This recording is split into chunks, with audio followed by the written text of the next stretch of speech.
우리 옆에 분하고 이렇게 인사하겠습니다. 우리는 믿음 안에서 한 가족입니다. 우리는 믿음 안에서 한 가족입니다. 아멘. 여러분, 우리 믿음의 가족들이 정말 서로 화평하며 사랑을 나누며 위로하는 복된 공동체가 되기를 간절히 소망합니다. 또한 우리의 가정을 지켜주는 것이 무엇일까요? 세상의 것들이 아니라 성령 하나님이 우리의 가정을 지켜주시고 우리의 가정을 세워주심을 잊지 마시기를 바랍니다. 황승용 교수의 성령론이라는 책이 있습니다. 그 책에 보면 성령님의 인격적 사역의 특성을 이렇게 설명하고 있습니다. 성령께서 말씀하신다. 성령께서 인간의 연약함을 도우신다. 우리를 위하여 기도하신다. 우리를 가르치신다. 주님에 관하여 증거하신다. 성도를 인도하신다. 주님의 사업을 도우신다. 세상을 책망하신다. 여러 가지 명령을 하신다 라고 쓰고 있습니다. 사랑하는 교회 여러분, 거룩하신 영이신 성령 하나님은 이와 같이 인격적으로 우리와 함께 하시는 영이신 하나님이십니다. 영이신 하나님이시죠. 눈에는 보이지 않지만 인격적으로 함께 하신다는 것을 잘 쓰고 있죠. 모든 그리스도인들에게는 하나님의 보혜사, 즉 진리의 영이신 성령님이 함께 하십니다. 여기 있는 우리 모두에게는 성령 하나님이 함께 하시죠. 왜냐하면 예수 그리스도를 주님으로 고백하기 때문입니다. 그런데 성령님께서는 예수 그리스도를 증언하기 위하여 아버지로부터 아들에 의해 보내주신 분이시다라고 오늘 성경은 말씀하고 있습니다. 그리고 성령님은 인간의 죄악된 상태와 그리스도에 관한 진리를 깨닫게 해 주십니다. 여러분, 사람의 양심이 마비되면 자신이 죄를 지어도 깨닫지 못해요. 양심도 마비될 수 있죠.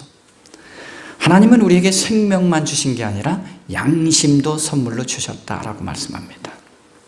그런데 이 양심이 마비되었을 때 죄악을 깨닫지 못하잖아요. 그때에 성령님이 깨닫게 해주시는 거죠. 그리고 죄에 대한 하나님의 용서에 관하여 증언하시는 분이 성령님이심을 말씀하고 있습니다. 우리가 죄 가운데 살아갈 때가 있지만 하나님은 우리 인생의 죄를 용서해 주신다는 것을 성령님이 깨닫게 해주는 거죠. 오늘 본문은 예수님께서 제자들에게 예수님을 믿고 따르는 그들에게 박해가 있을 것임을 말씀하시고 나서 주신 말씀이에요. 왜 그런데 성령님에 대해서 말씀하셨을까? 근데 박해가 있을 것임을 미리 또 말씀해 주셨을 거예요. 그리고 세상이 그리스도인들을 미워하는 것은 하나님과 예수 그리스도를 미워하는 것이며 죄를 범하는 일이라고 말씀하고 있습니다. 쉽게 말하면 그리스도인들을 미워하는 것은 뭐예요? 죄를 범하는 일이 될 수 있다는 거예요. 근데 세상 사람들은 알지 못하는 거죠. 하지만 예수님은 이 박해가 있을 것임을 말씀하신 후에 성령님이 오셔서 함께 하실 것이며 성령님이 하실 일을 말씀하시면서 오늘 제자들을 격려하는 말씀이기도 합니다. 너희가 믿음으로 살아가지만 박해가 있지만 두려워하지 말라는 거죠. 염려하지 말라는 거죠. 왜냐하면 성령님이 함께 하시기 때문이죠. 오늘 성령님이 오셔서 하시는 일의 첫 번째는 죄가 무엇이며 의가 무엇이며 심판이 어떤 것인지를 말씀해 주시는 것입니다. 오늘 성령님이 하시는 일 중에 하나는 그리스도를 믿지 않은 데 대해서 세상의 죄를 고발하는 것입니다. 오늘 요한에 의하면 죄란 무엇입니까? 다른 것이 아니라 예수 그리스도를 믿지 않은 것이 죄다라고 말씀하고 있습니다. 9절에 이렇게 말씀합니다. 죄에 대하여 깨우친다고 하면 세상 사람들이 나를 믿지 않기 때문이요. 우리는 죄가 추상적으로 생각할 때가 많잖아요. 세상 범죄하고는 다르죠. 그런데 예수 그리스도를 믿지 않은 게 죄다라고 말씀하죠. 세상은 예수 그리스도를 받아들여야 하는데 철저하게 예수님을 배척하는 일을 행합니다. 예수 그리스도 안에서 그 다스림 안에서 하나님 나라의 삶을 누리기를 예수님은 원하시는 거죠. 하늘의 기쁨과 평화를 누리며 사랑을 이루며 정의와 공의를 행하며 살아가기를 원하시는 것이 바로 하나님의 뜻입니다. 그런데 세상은 이처럼 공의와 사랑의 다스림 안에 살아가기를 원치 않는 거죠.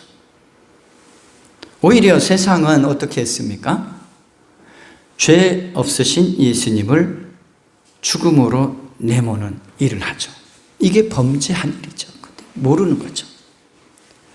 세상은 죄인들인 자신이 죄인임을 알지 못하고 오히려 죄 없으신 예수님을 죄인이라 부르며 예수님을 십자가에 못 박았습니다. 이게 죄인 것이죠. 이러한 죄에 대하여 성령님께서 오셔서 책망하실 것이라고 말씀하고 있는 거예요. 우리는 예수 그리스도에 대한 믿음이 없다는 것이 먼저 죄임을 깨달아야 합니다. 왜 이것이 죄임을 깨닫게 하는 걸까요? 책망이 목적일까요? 심판이 목적일까요? 깨닫게 하시는 이유가 있잖아요. 하나님께로 돌아서서 하나님 나라를 누리고 영원한 생명과 구원의 삶을 누리는 인생이 되게 하시기 위함이라는 거죠. 그러므로 책망에 초점이 맞춰지면 안 됩니다. 심판에 초점이 맞춰지면 안 돼요.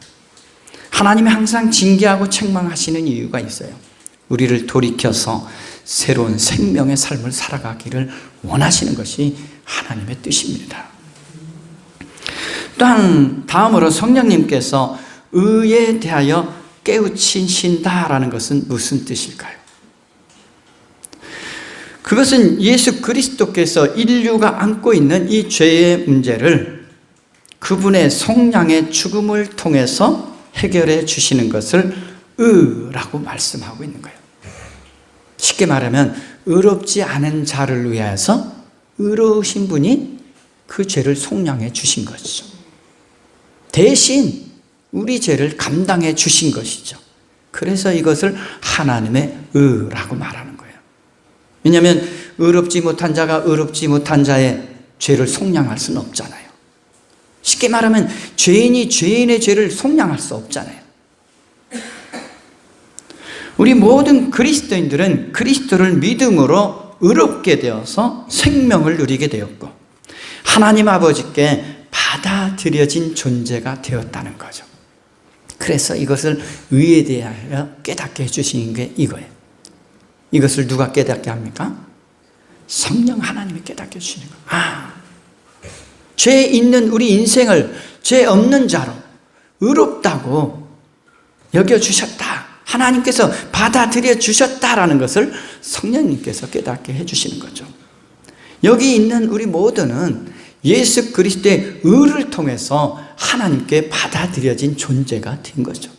그래서 하나님의 자녀라 불림받고 때로는 하나님의 권속, 즉 하나님의 가족이라고 우리가 불림받게 된 것이죠.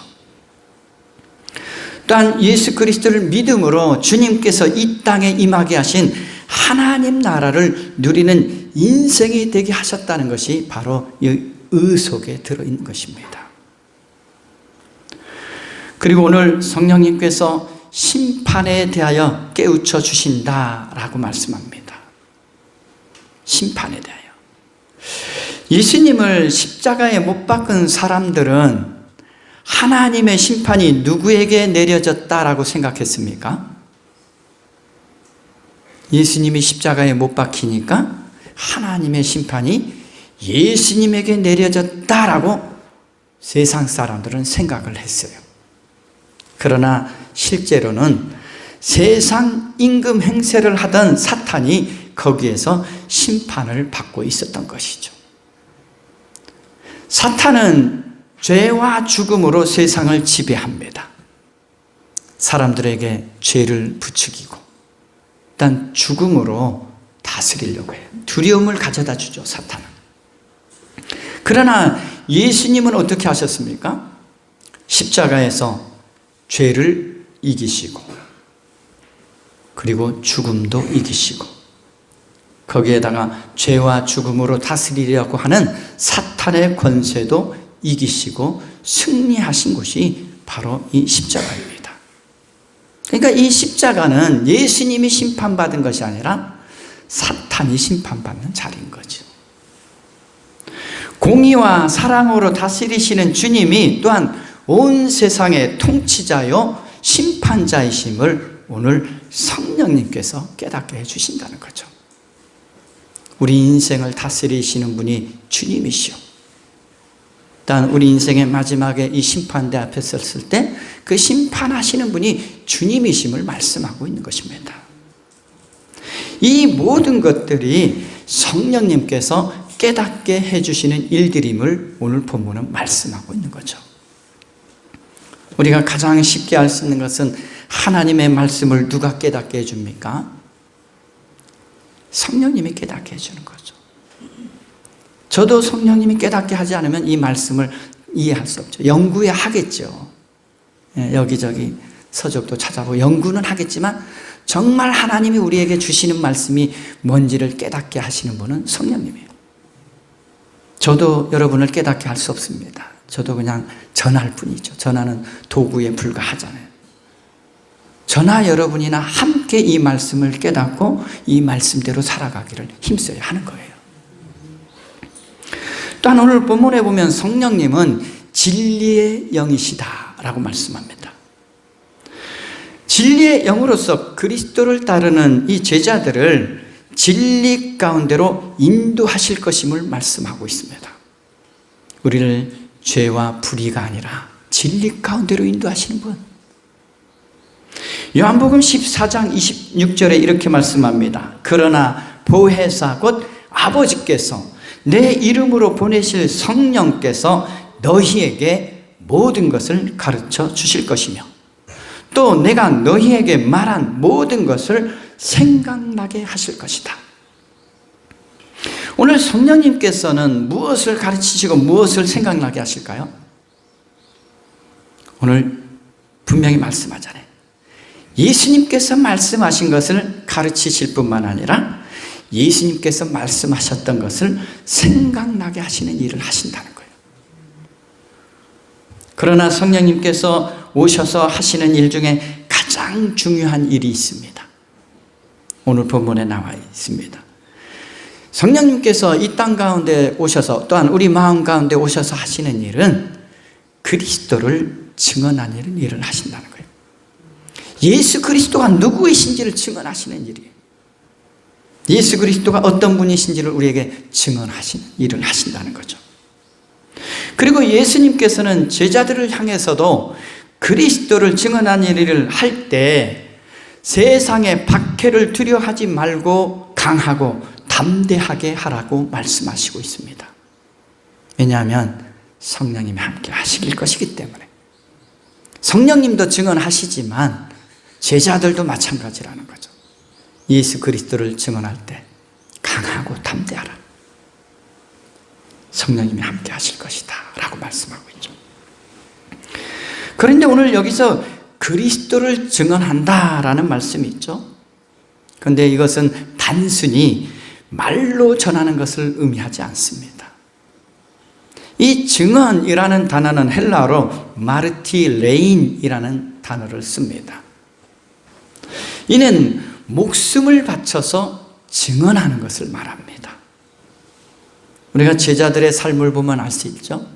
제자들의 결국은 복음을 전하다가 어떻게 했습니까? 다 대부분 순교했어요. 목숨을 바쳐 증언하는 것이 바로 진짜 증언이라는 거죠. 증언이란 말은 곧 그리스도를 전하고 가르치다가 순교한다는 의미가 들어 있습니다. 예수님은 그리스도를 증언하는 이 순교의 삶을 사는 제자들에게 보혜사 성령님이 늘 함께 하실 것임을 말씀하고 있는 거죠. 제자들에게 있어서 예수님이 떠나시는 것은 두려운 일이었습니다. 왜냐하면 예수님께서 십자가에 못 박히시기 전이잖아요. 그러니까 내가 떠날 거다 하니까 얼마나 두렵겠습니까? 자신들이 따랐던 예수 그리스도인데. 그래서 예수님께서 두려워하는 제자들에게 보혜사 성령님을 보내주실 것임을 말씀하고 있는 거죠. 이 말씀은 곧 제자들이 당할 박해를 미리 준비시키는 일이기도 했습니다. 예수님이 떠나신다 해도 제자들에게는 항상 성령님께서 함께 할 것이기 때문에 오늘 뭐라고 말씀합니까? 결코 나쁜 일이 아니다 라고 말씀합니다. 그래서 7절에 이렇게 말씀합니다. 그러나 내가 너희에게 진실을 말하는데 내가 떠나가는 것이 너희에게 유익하다. 내가 떠나가지 않으면 보혜사가 너희에게 오시지 않을 것이다. 그러나 내가 가면 보혜사를 너희에게 보내주겠다라고 말씀합니다.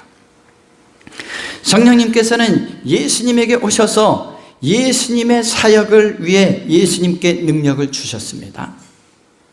그러나 이제는 그리스도를 따르는 사람들에게도 오실 것이라고 말씀하고 있습니다. 그렇다면 예수님께서 약속하신 이 보혜사는 어떤 분이며 어떤 일을 하시는 분일까요? 왜 성령님을 보혜사 성령님이라고 할까요? 그런데 예수님께서는 당신 자신도 보혜사라고 말씀하신 적이 있어요. 성경에 보면. 그런데 이렇게 표현했어요. 예수님께서 성령님을 보내주실 것임을 말씀하면서 또 다른 보혜사. 예수님도 보혜사인데 또 다른 보혜사 성령님을 보내주실 것이라고 말씀했죠. 요한복음에 나온 이 성령님의 칭호 중에 가장 독특한 것이 보혜사 성령입니다. 우리가 하나님의 이름에도 여러 가지 칭호가 있잖아요. 엘로힘, 엘샤다 이런 칭호가 있잖아요. 전능의 하나님, 임마누엘 하나님 이런 칭호들이 있는데 성령님에게 보혜사 성령님이라는 칭호가 있습니다. 이 보혜사라는 말은 헬라어로 파라클레토스라는 말을 씁니다. 이 파라라는 것은 원래 함께라는 뜻이 있어요. 함께. 그리고 클레토스 속에는 칼레오라는 단어가 들어있어요. 부르다. 즉 곁에 부르다라는 뜻이 있어요. 그래서 이 의미를 보면 협조자, 위로자, 상담자, 곁에 서 있는 이, 친구, 편들어주는 사람이라는 뜻을 가지고 있습니다. 즉 제자들이 그리스도를 전할 때 협조자가 되어주시고 그리스도를 전하다가 박해를 받을 때 위로가 되어주시는 분이 성령님이심을 말씀하고 있습니다. 그런데 이 보혜사 성령님의 가장 중요한 의미는 우리 마음 가운데 임재하셔서 곁에 계신 분이라는 사실이죠. 예수 그리스도를 믿는 사람이라면 그 마음 가운데 늘 함께 계시는 분, 함께 동행해 주시는 분이 바로 성령님이시라는 말씀이죠. 황승용 교수의 성령론에서 성령님을 이렇게 설명하고 있습니다. 성령님을 파라클레토스라고 한 것은 성령님은 삶의 용기와 힘을 주시는 위로자이시며 생의 어려움 속에서 우리를 상담해 주시는 상담자이시며 우리에게 도움을 주시는 분이시며 더 나아가 우리를 변호해 주시는 대변자이시다. 그러므로 보혜사가 우리와 함께 계신다는 것은 우리에게 큰 위로이며 힘이며 삶의 능력이다 라고 쓰고 있습니다. 여러분, 예수님을 믿는다는 게 참으로 행복하고 기쁜 일이 이겁니다. 언제나 함께 하시고 위로해 주시고 동행해 주시는 분, 그분이 함께 하신다는 거죠. 여러분의 인생길에 누가 동행을 해줍니까? 때로는 나 혼자 길을 가는 것 같은 때가 있잖아요. 나 혼자 고난의 때를 지나는 것 같을 때가 있잖아요. 나 혼자 광야에 있는 것 같을 때가 있잖아요. 근데 예수님을 그리스도로 모신 사람에게는 성령 하나님이 늘 함께 하십니다. 보혜사 성령님이 함께 하시는 거예요. 이 보혜사라는 의미만 여러분 기억하고 있어도 매 순간 힘들고 어려울 때마다 성령님이 함께 하시지, 위로받을 수 있어요. 다시 힘을 얻을 수 있습니다. 로마서 8장 26절 27절에도 이렇게 말씀합니다. 이와 같이 성령께서도 우리의 약함을 도와주십니다. 우리는 어떻게 기도해야 할지도 알지 못하지만 성령께서 친히 다 말할 수 없는 탄식으로 우리를 대신하여 간구하여 주십니다. 사람의 마음을 꿰뚫어 보시는 하나님께서는 성령의 생각이 어떠한지를 아십니다. 성령께서 하나님의 뜻을 따라 성도를 대신하여 간구하시기 때문입니다. 성령님은 이미 우리의 연약한 마음도 아시는 거죠. 우리의 마음을 꿰뚫어 보시기에 우리의 기쁜 마음, 슬픈 마음 다 아신다는 거죠. 우리가 뭐라고 어떻게 기도해야 될지 모를 때도 어떻게 하신다고요? 우리를 대신하여서 말할 수 없는 탄식으로 기도해 주시는 분이 성령이시는 거예요. 우리가 너무 힘들 때 기도할 수 없잖아요. 말할 수 없잖아요. 탄식할 수 없잖아요. 그때 우리를 대신하여서 해주시는, 왜냐하면 우리가 함께 하시기 때문이죠. 우리를 대신해서 간구해 주시는 분이 성령님이심을 말씀하고 있습니다. 성령님은 이와 같이 성도들의 약함을 도우시는 힘이 되시고 위로자가 되어주시는 분이십니다. 성령님은 예수님과 같이 우리를 생각하시고 사랑하시며 우리를 위해 행동하시는 분이심을 말씀하고 있죠. 예수님이 그렇게 하셨듯이 성령님도 그렇게 하신다는 거죠. 그래서 보혜사 성령님을 예수님과 동일하신 분이시기 때문에 그리스도의 영이라고 성경은 말씀합니다.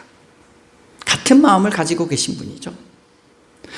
또한 성령님은 하나님께로부터 오셨을 뿐만 아니라 하나님과 동등된 분이시기 때문에 성경은 하나님의 영이라고 말씀하는 거죠.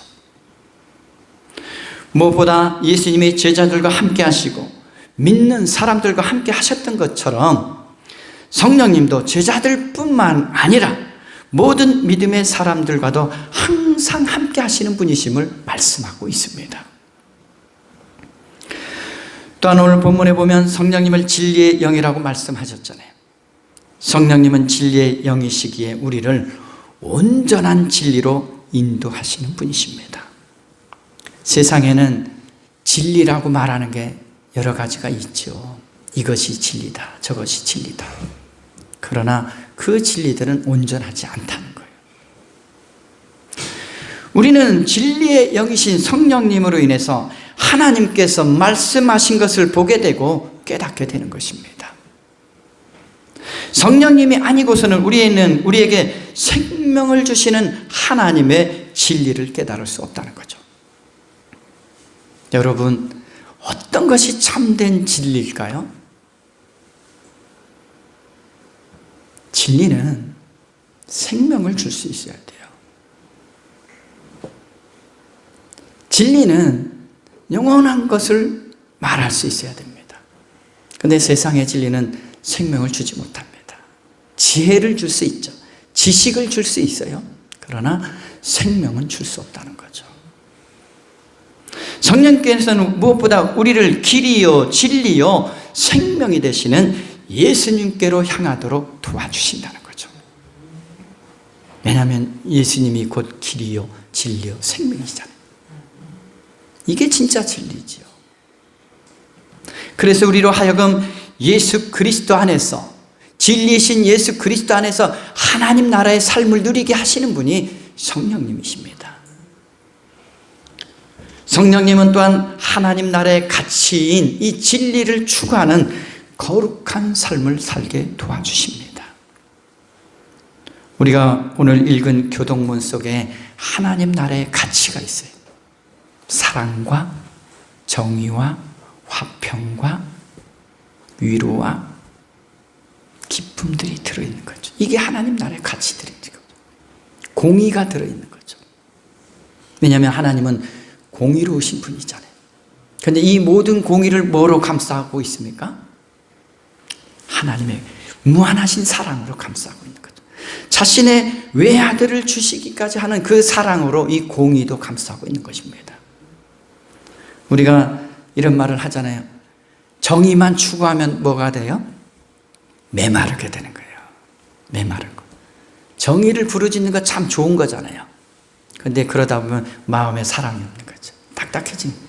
늘 바른 것만 추구하는 건 좋은 거죠. 그런데 주님은 공의로우신 분이지만 사랑으로 덮어주시는 분이죠. 만일 정의와 공의만 우리에게 이렇게 했다면, 죄의 잣대를 댔다면 우리는 용서받지 못하는 인생이 되죠. 너의 죄가 이거 아닌가? 저거의 죄가 아닌가? 끝장나는 것이죠. 그런데 사랑으로 우리 죄를 오히려 대속해서 십자가에 오르신 그 사랑으로 우리를 세워주시고 생명을 주시는 것이죠. 특히 오늘 13절에 진리의 영이신 성령님이 우리에게 무엇을 알려주시는지 또한 말씀하고 있습니다. 성령님은 과연 그리스도에 대해서 증언하시는데 무엇에 대해서 알려주느냐 하는 것이죠. 이렇게 말씀합니다.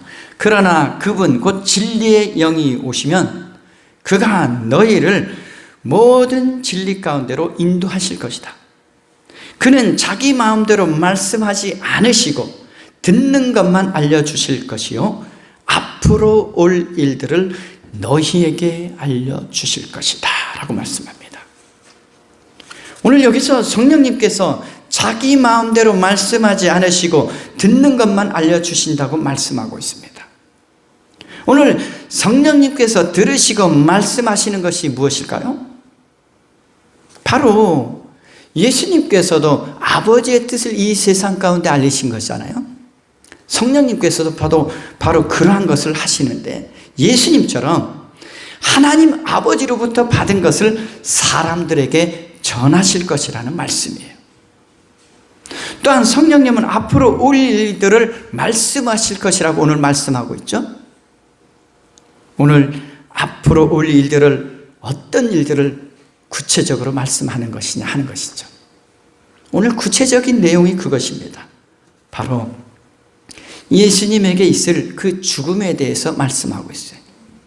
즉 십자가를 통해서 사탄을 이기고 죄와 죽음을 이기실 것임을 말씀하고 있고, 또한 이 성령님께서 예수 그리스도가 십자가에서 죽으셨다가 부활하실 것에 대해서 말씀하고 있고, 그리고 장차 올 일들이 뭡니까? 예수님이 다시 오실 것임에 대해서 말씀하고 있습니다. 오늘 권사님의 기도 속에 마지막 문구에 말씀, 다시 오실 예수 그리스도의 이름으로. 그리스도인의 삶은 참 중요합니다.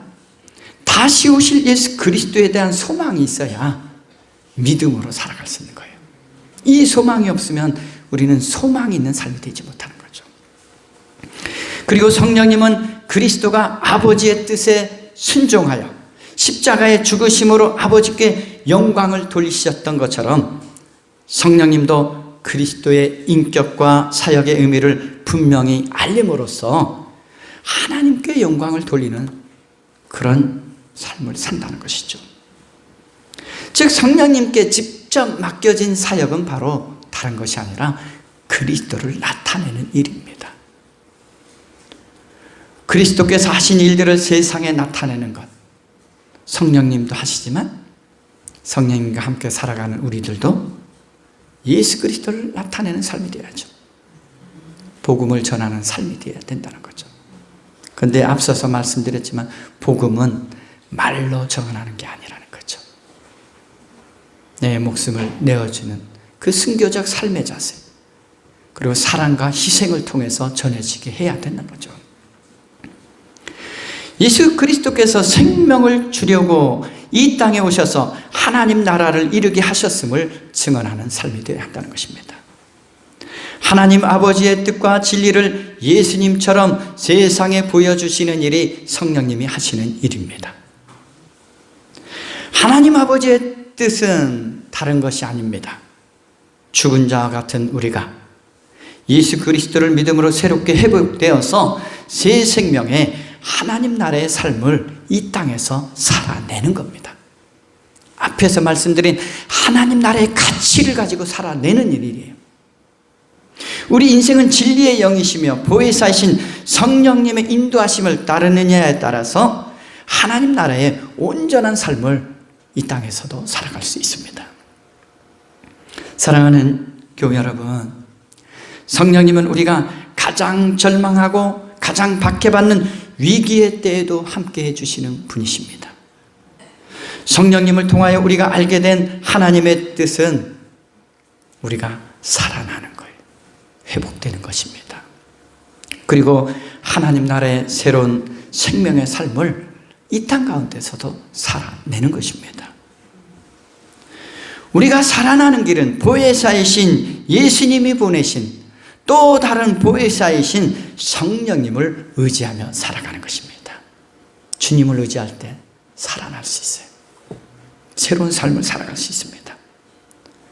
앞으로 여러분, 우리의 남은 인생을 우리 곁에 불러서 함께 해주시는 분, 우리 안에 내주하시는 그 성령님의 인도하심을 따라서 생명을 누리고 기쁨과 평화와 사랑과 용서와 섬김의 삶을 여러분 세상에 나타내어서 세상 가운데 소망을 보여주는 귀한 삶이 되시기를 주님의 이름으로 결합니다. 기도하겠습니다. 자비하신 하나님 아버지, 저희들에게 보혜사 성령님을 보내주셔서 위로하여 주시고 새로운 생명의 삶을 살게 하여 주신 것 감사드립니다. 저희들도 세상에 생명을 나누는 삶이 되게 하여 주시옵소서. 감사드리며 예수 그리스도의 이름으로 기도드립니다. 아멘.